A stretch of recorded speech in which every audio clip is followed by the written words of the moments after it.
2024 a été une année riche en projets couture. Il y a eu des pièces que j'ai adorées et que j'ai portées tout le temps et d'autres qui sont restées au placard.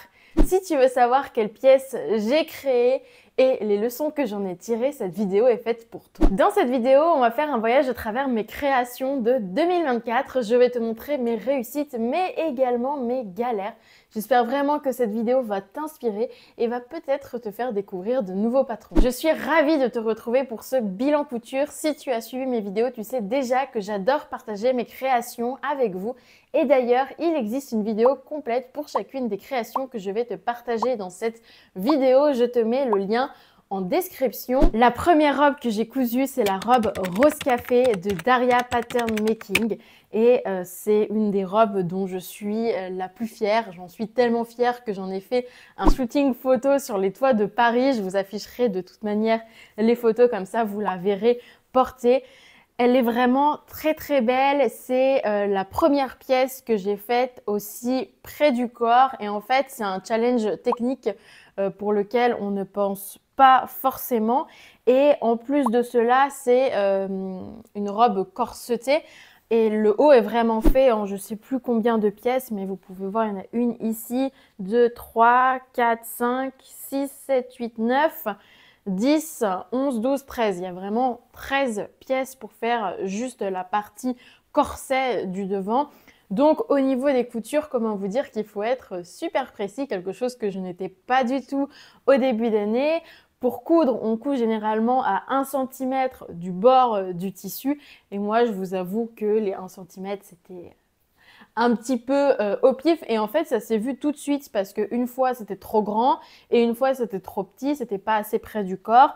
Et donc, du coup, j'ai dû recommencer plusieurs fois. Tout simplement parce que si à chaque pièce, là, vous vous trompez de 5 mm, vous dites 5 mm, c'est pas beaucoup, mais vous vous trompez de 5 mm à chaque pièce, vous multipliez par le nombre de pièces autour du buste et en fait, vous vous trompez de plusieurs centimètres. Donc au début, c'était trop grand de plusieurs centimètres. Après, j'ai voulu raccourcir, c'était trop petit de plusieurs centimètres.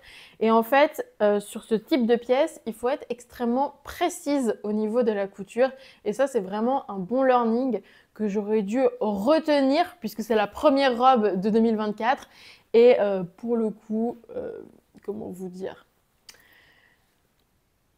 je l'ai noté ce learnings, mais on va dire que je ne l'ai pas vraiment appliqué en 2024 et c'est quelque chose qu'il faut absolument que j'applique en 2025. Ensuite, en termes de tissu, c'est un tissu d'ameublement qui était dans les endroits pour les rideaux. C'est un tissu qui est assez rigide et surtout c'est un tissu qui a motif.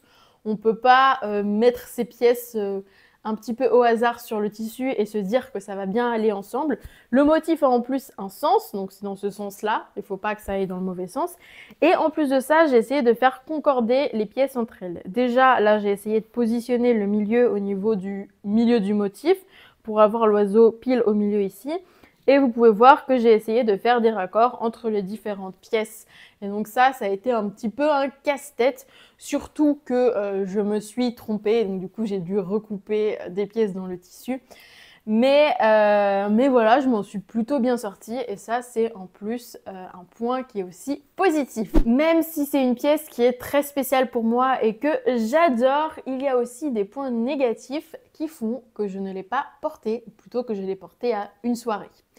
Le premier point négatif qui est assez évident, c'est que cette robe est beaucoup trop courte pour moi.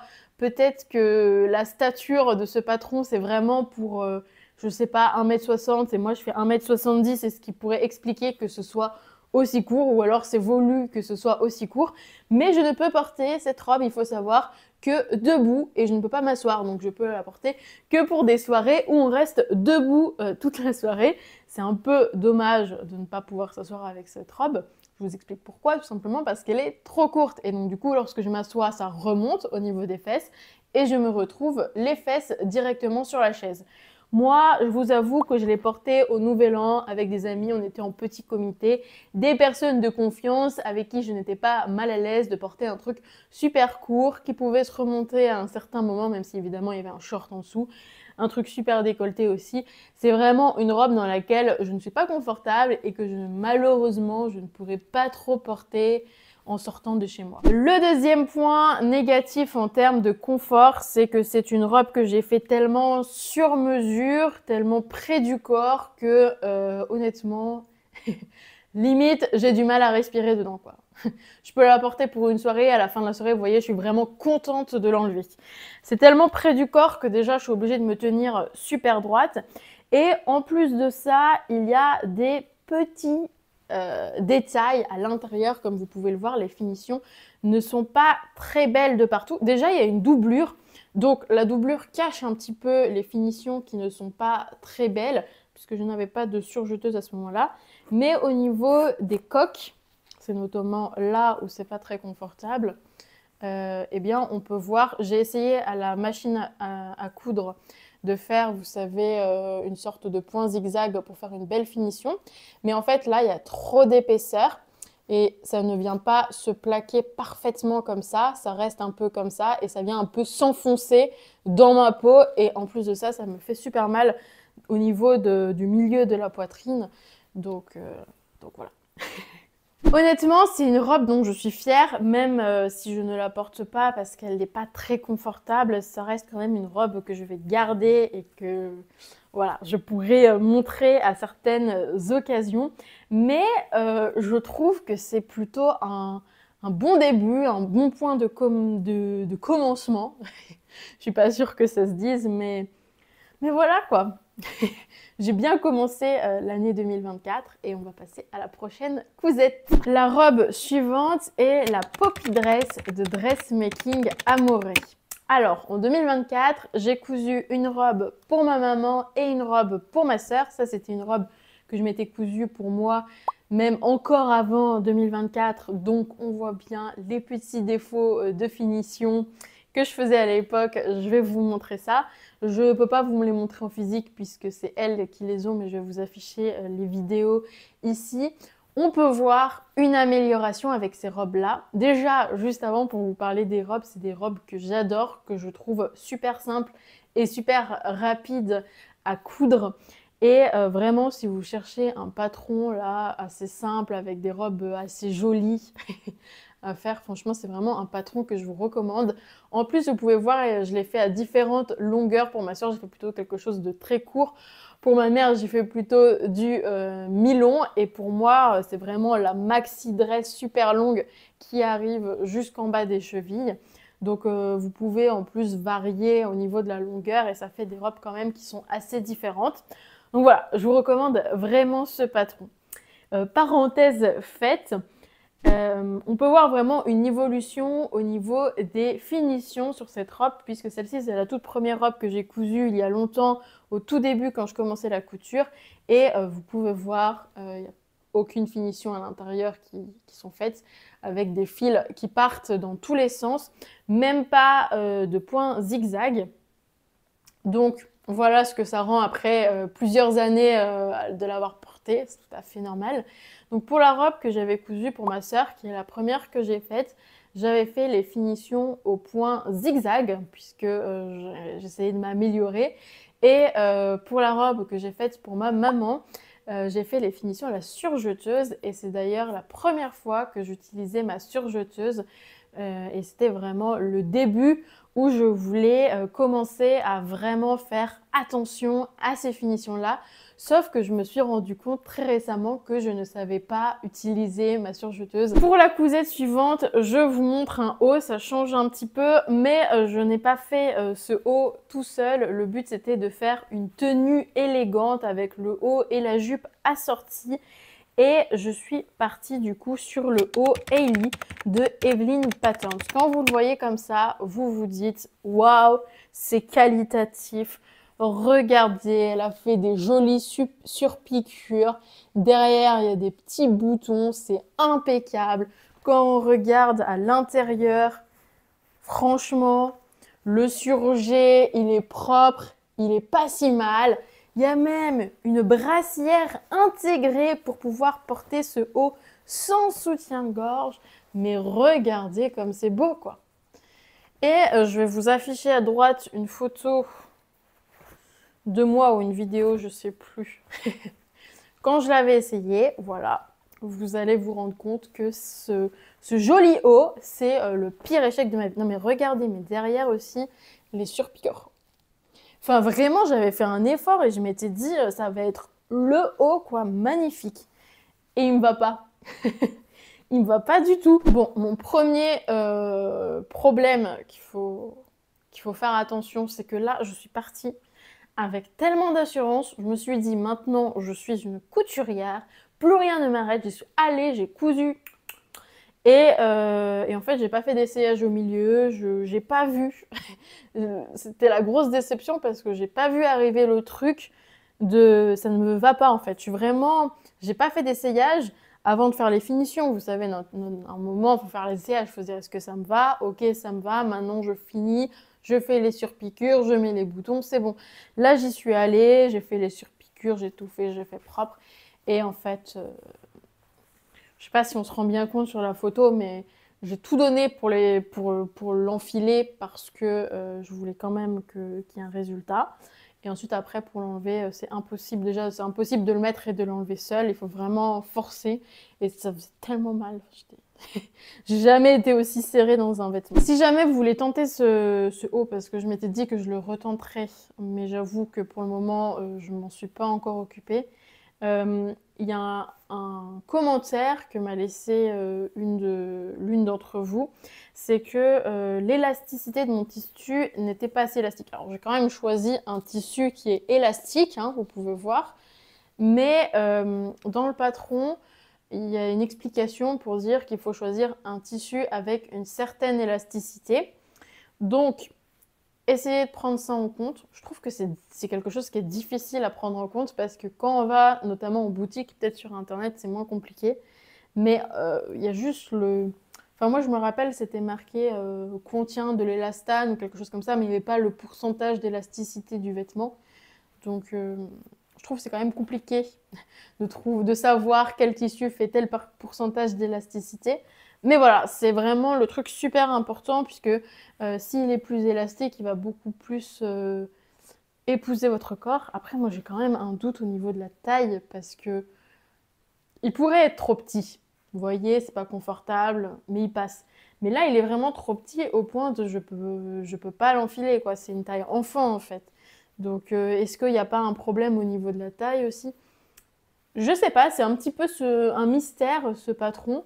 Et il faudrait vraiment que je le réessaye parce que je veux pas lui faire mauvaise pub. Hein. Je suis pas du tout une couturière expérimentée. Donc ça se trouve, il est très bien. C'est juste moi qui ai fait une erreur. Voilà, faut bien des échecs hein, pour pouvoir réussir à un moment donné. On continue avec la jupe Roma de Belen Paris. Alors, pour vous expliquer un petit peu, mes vêtements d'été ils sont pliés dans une valise, puisque là on est en hiver au moment où je tourne cette vidéo, ce qui explique pourquoi c'est autant froissé. Mais ce n'est pas la seule explication, puisque en fait tous mes vêtements étaient dans cette valise. C'est un point sur lequel je vais revenir et c'est malheureusement le choix du tissu. Mais on va commencer par les points positifs parce que franchement cette jupe elle est pas mal en termes de finition à l'intérieur. Enfin je sais pas si vous voyez mais voilà.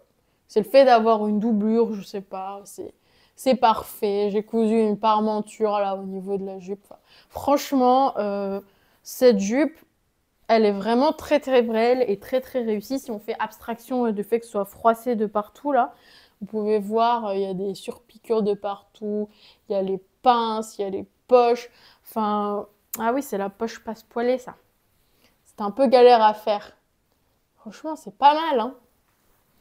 Franchement, c'est une jupe dont je suis plutôt fière, même très fière, mais je regrette le choix du tissu parce que c'est un tissu qui se froisse, mais vraiment, mais beaucoup, beaucoup, beaucoup. Si on le repasse, effectivement, c'est moins froissé que ça. Mais en fait, dès que vous venez vous asseoir, ce qui arrive quand même généralement assez souvent dans la journée, ça vient se plier, ou je sais pas, ça vient faire des plis. Et en fait, l'arrière au niveau des fesses est toujours extrêmement froissé comme cela. Donc c'est un peu triste parce que la jupe est vraiment bien réussie et là c'est vraiment une erreur au niveau du choix du tissu parce que c'est un tissu qui se froisse vraiment beaucoup. Et ça, malheureusement, je pouvais rien y faire et je pouvais même pas le savoir dès le départ. Parce que quand j'ai acheté le tissu, il était, vous savez, très beau, bien plié, bien repassé. Et après, effectivement, quand j'ai commencé, enfin d'abord je le passe à la machine à laver, le tissu, et après quand j'ai commencé à coudre, il fallait que je repasse et tout, j'ai senti que c'était compliqué à repasser, j'ai senti que ça devenait compliqué, que c'était un tissu qui se froissait facilement et effectivement, ça ne loupe pas. J'ai beau le repasser, c'est une jupe qui reste quand même très souvent froissée. Donc, c'est une jupe un patron que j'ai gardé en tête. Et d'ailleurs, c'est la prochaine cousette que j'aimerais bien me coudre et une version un petit peu hiver. Donc, pourquoi pas dans une sorte de lainage ou quelque chose comme ça. Il faut vraiment que je fasse attention au niveau du choix du tissu, qu'il ne se froisse pas, mais je pense qu'un lainage, ça doit pas trop se froisser quand même. Mais bon, bref, c'est plutôt une réussite, mais presque réussite. Et on termine par ma plus grande réussite de l'année, la robe inspirée du patron Jeanne de la marque Atelier Bernie. Alors vraiment, si ça vous intéresse de reproduire cette robe, je vous conseille d'aller voir ma vidéo, je mets le lien en description, parce que je pars du patron du coup de la robe Jeanne d'Atelier Bernie et je fais des modifications au niveau notamment du buste, au niveau du décolleté pour avoir vraiment ce décolleté en forme empire comme l'on retrouve dans la série des chroniques de Bridgerton. Et vraiment, je suis allée loin au niveau de cette robe parce que on va commencer par les finitions à l'intérieur. Elles sont juste parfaites. Vous pouvez voir, il y a du surjet ici et là, il y a des finitions couture anglaise. Donc, on voit aucun fil qui dépasse. Et on a vraiment une grande doublure qui va jusqu'au bout. Tout simplement parce que c'est un tissu, le tissu principal, c'est un tissu qui est transparent. Donc, c'est pour ça que j'ai dû faire des finitions, des coutures anglaises. Tout simplement parce que par transparence, on pourrait voir la couture. Donc il faut que la couture elle soit vraiment très très propre. Et de ce côté, je vais vous dire, j'ai réussi à superposer la couture anglaise de la doublure avec la couture anglaise du tissu principal. Mais si on va vraiment regarder les petits détails, de ce côté-là, je n'ai pas réussi. Donc on pourrait apercevoir la couture anglaise de la doublure qui est un peu décalée. Alors je ne sais pas si vous pouvez le voir. Elle est un peu décalée par rapport à la couture anglaise du tissu principal. Donc on pourrait voir ce petit décalage qui fait que cette robe n'est absolument pas parfaite, mais presque, hein, je me rapproche. Et au niveau de la ceinture, vous pouvez peut-être le voir aussi. La ceinture, j'avais mis du thermocollant et ça a bullé. Je suis un petit peu déçue parce que ça fait cet effet un petit peu... Bon, c'est pas très grave, hein, je peux quand même porter la robe. Mais ça fait cet effet un petit peu cartonné presque. Et apparemment, ça viendrait du fait que j'ai mis de la vapeur lorsque j'ai posé mon thermocollant. Je vous avoue que je me rappelle pas si j'ai réellement mis de la vapeur ou pas. Mais apparemment, ça pourrait être une des causes de ce problème. Si on regarde l'extérieur de cette robe au niveau des finitions, vous pouvez voir des surpiqûres un petit peu de partout au niveau des manches. Ah bah il y a aussi du thermocollant au niveau des manches. C'est le même effet. Au niveau des manches, du coup, il y a aussi des surpiqûres au niveau de toutes les découpes. C'est des découpes princesses, je crois que ça s'appelle. Parce que le haut, il est aussi fait en différentes pièces. Donc ça rend un petit peu plus compliqué. Ah oui, et j'ai aussi fait la ceinture volontairement juste en dessous de la poitrine pour avoir cet effet vraiment Bridgerton, quoi.